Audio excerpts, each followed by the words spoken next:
passer à l'autre cas, si vous voulez. Donc, réaction d'un acide fort et d'une base faible. Donc là, on va considérer le dosage d'une base faible par un acide fort. D'accord? Donc, de même, donc la base plus, puisque là, on est en train d'ajouter l'acide. Donc là, juste, il faut faire attention. Donc là, si vous voulez, la courbe, c'est pH en fonction du volume de l'acide. D'accord? Donc là, si vous voulez, dans la burette, qu'est-ce qu'on a dans la burette? Là, on a l'acide dans la burette. Et là, dans le bécher, on a la base faible. D'accord? Donc, le tableau d'avancement, donc là, j'ai B plus H3+, puisqu'on ajoute l'acide, si vous voulez, ça donne BH+, c'est l'acide conjugué à la base B, plus H2O. Bien sûr, là, on ne va pas suivre la concentration de H2O, puisque c'est pratiquement constante, si vous voulez. Donc là, j'ai AT égale à 0, c'est-à-dire à l'équivalence, AT égale à 0, juste à l'équivalence. On a là, le nombre de moles, c'est NB, là, c'est NaE, c'est-à-dire le nombre de moles d'acide, si vous voulez, à l'équivalence, si vous voulez. Nombre de moles de H3+, provenant de l'acide à l'équivalence. Donc là, j'aurai NB moins XF, et là, NaE moins XF, bien sûr, là, XF. Donc, vous remarquez bien que XF, si vous voulez, donc, XF, c'est le nombre de moles de BH+. D'accord? Donc, la réaction est totale. Et on a en plus NaE égale à NB. Donc, NaE moins XF égale à 0 et NB moins XF égale à 0. Donc, ça va me donner XF égale NaE égale à NB. Ben, c'est le nombre de moles de BH+ à l'équivalence. Ça, c'est intéressant pour le calcul, par exemple, pour le calcul de pH à l'équivalence. C'est important parce que ça sera le pH d'un acide faible qui est le BH+, si vous voulez. D'accord? Donc là, à l'équivalence, comme on a vu tout à l'heure, il y aura disparition totale, si vous voulez, de la base B, d'accord, et des ions H3O+, apportés ou provenant de l'acide, si vous voulez. Donc, à l'équivalence, on a une solution de sel à caractère acide cette fois-ci. Donc, le sel a un caractère acide cette fois-ci, d'accord, et c'est le BH+, plus Cl-. Rappelez-vous que Cl-, c'est un ion inerte.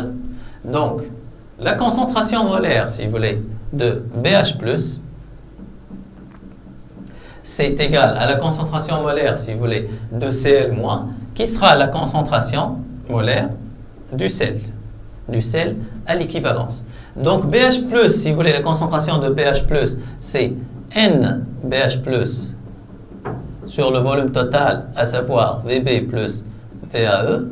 Or, NBH+, c'est quoi? C'est XF, si vous voulez, donc sur le volume total, VAE plus VB, si vous voulez. D'accord? Donc, XF, c'est, on a vu que XF, c'est NaE, c'est NB, c'est, si vous voulez, CBVB ou bien CaVAE. Donc là, j'ai une égalité entre CBVB.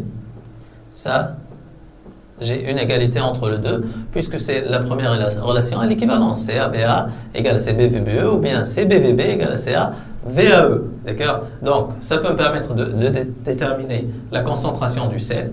Concentration qui est la même que la concentration de Cl- et la concentration de BH+, bien sûr, toujours à l'équivalence. Donc, il faut faire attention, on parle toujours à l'équivalence. Donc, le pH à l'équivalence, c'est le pH, il est imposé, si vous voulez, le pH à l'équivalence par cette entité BH+, qui est un acide faible. Pourquoi c'est un acide faible, si vous voulez? Parce que cette entité est conjuguée à un acide faible. Un acide faible est conjugué à une base faible, si vous voulez. Donc, BH+, c'est l'acide conjugué à la base B, qui est une base faible. Donc, forcément, c'est un acide faible. Eh bien, pour déterminer pH à l'équivalence, il suffit d'utiliser l'expression de pH d'un acide faible. Mais juste, il faut faire attention, la concentration C, c'est la concentration des ions BH+, c'est la concentration de l'acide conjugué à la base utilisée. Donc, c'est 1,5, pH à l'équivalence égale à 1,5 pKa moins log de concentration de BH+. Donc, on va voir ça lors de la correction des exercices. On va utiliser ça pour déterminer le pH à l'équivalence. C'est très important. Donc, cette relation est très importante. De même, l'autre relation, si on est en train de doser un acide faible par une base forte, donc il faut utiliser l'expression du pH d'une base faible. Donc, il sera la base conjuguée à l'acide faible utilisé. Là, c'est le pH d'un acide faible qui est l'acide faible conjugué à la base faible utilisée. Donc, Bien sûr, vous devez être capable de justifier le caractère acide de la solution à l'équivalence. Eh bien, tout ça sera, si vous voulez, obtenu à partir de cette entité BH+, qui est un acide faible. On a dit qu'un acide faible ne reste pas indifférent en présence de l'eau. Donc, ça va réagir avec l'eau. Puisqu'il est faible, donc j'aurai deux flèches. Ça va donner quoi? B plus H3O+. Donc, ça va redonner B, si vous voulez. Donc, B plus H3O+. Donc, qu'est-ce que vous remarquez là? Puisque l'équivalence nombre de moles de H3+ apporté par l'acide, ou bien provenant de l'acide, est égal au nombre de moles de H- provenant de la base, puisque cette base, cet acide BH+, est un acide faible, donc il va réagir avec l'eau, donc on va voir la concentration des ions H3+ augmenter. Donc ça sera supérieur à H-, donc le milieu à l'équivalence sera acide, si vous voulez. C'est la justification, si vous voulez. Donc vous devez être capable de justifier ça, d'accord? Donc, à l'équivalence, on a une solution BH+, plus Cl-. Donc ça, il est inerte. Là, BH+, il va réagir avec l'eau pour donner B plus H3O+. Cl-, c'est un ion spectateur, inerte ou spectateur. BH+, est l'acide conjugué d'une base faible. Donc, il est faible, d'où il réagit avec l'eau. Donc, on vient d'écrire l'équation de la réaction. BH+, ça c'est plus. BH+, plus H2O, ça donne B plus H3O+. Voilà. Donc, vous devez rédiger ça à chaque fois qu'on vous pose la question, c'est-à-dire justifier, justifier, si vous voulez, le caractère acide du mélange à l'équivalence. Donc, vous devez rédiger comme ça. Vous devez dire que la concentration de H3+ augmente. Donc, H3+ sera supérieur à H-, d'où la solution est acide à l'équivalence, si vous voulez. Donc, la solution, elle est acide à l'équivalence. D'accord? Donc, on va passer à l'autre point d'inflexion qui est le point de demi-équivalence. Bien sûr, si le dosage est fort, je ne parle pas de ce point. J'ai un seul point d'inflexion qui est le point d'équivalence. Mais si le dosage est faible-fort, donc on a un deuxième point d'inflexion qui est le point de demi-équivalence, E1,5. D'accord? C'est le point de demi-équivalence. On va commencer par, si vous voulez, on vient de dire que dans le cas de réaction d'un acide fort, par un dosage d'un acide fort par une base forte, on n'a pas de point de demi-équivalence. Pas de point de demi-équivalence. Donc, dans le cas d'un acide faible, de la réaction entre un acide faible et une base forte, eh bien, au point de demi-équivalence, le point de demi-équivalence est repéré, si vous voulez, par son abscisse, si vous voulez, en quelque sorte, qui est VB égale VBE sur 2. Donc, si je suis, c'est le cas où je suis en train d'ajouter quoi? Donc là, dans la burette, j'ai la base, si vous voulez. Et là, j'ai l'acide. Donc, si je peux repérer le point d'équivalence, ça y est, c'est bon. Pour le point de demi-équivalence, c'est immédiat, si vous voulez. Donc, il suffit d'avoir VB égale à VBE sur 2. D'accord? Donc, le nombre de moles, puisque c'est le point de demi-équivalence, donc la quantité de base ajoutée est la moitié de la quantité qui si vous voulez, me donne l'équivalence. Donc, je suis à la demi-équivalence. Donc, le nombre de moles de base est égal à CBVBE, si vous voulez, sur 2. C'est-à-dire le nombre de moles de base à l'équivalence sur 2, par 2. D'accord? Donc, divisé par 2. Donc là, j'ai N acide, N base. D'accord? Donc, N acide moins XF, M base moins XF. Donc là, je ne parle pas d'équivalence, je parle à la demi-équivalence. Donc, je n'ai pas NBE, etc. Donc, j'ai NA, NB. NB moins XF et là, XF. D'accord? Donc là, c'est la demi-équivalence. Donc, je n'ai pas encore atteint l'équivalence. Donc, j'ai ajouté la moitié de la base qui me donne l'équivalence, si vous voulez.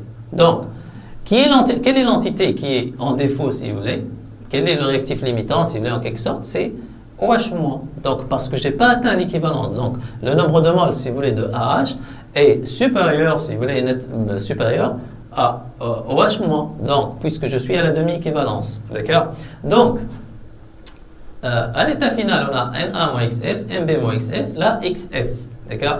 On n'a pas encore atteint l'équivalence. Donc, je ne peux pas dire que NA moins XF est égal à 0. Donc, c'est toujours supérieur à 0. Mais là, puisque c'est le réactif limitant, ça sera égal à 0, si vous voulez. D'accord? Donc, on a NA égale à CAVA égale CBVBE c'est toujours ça, c'est la relation à l'équivalence.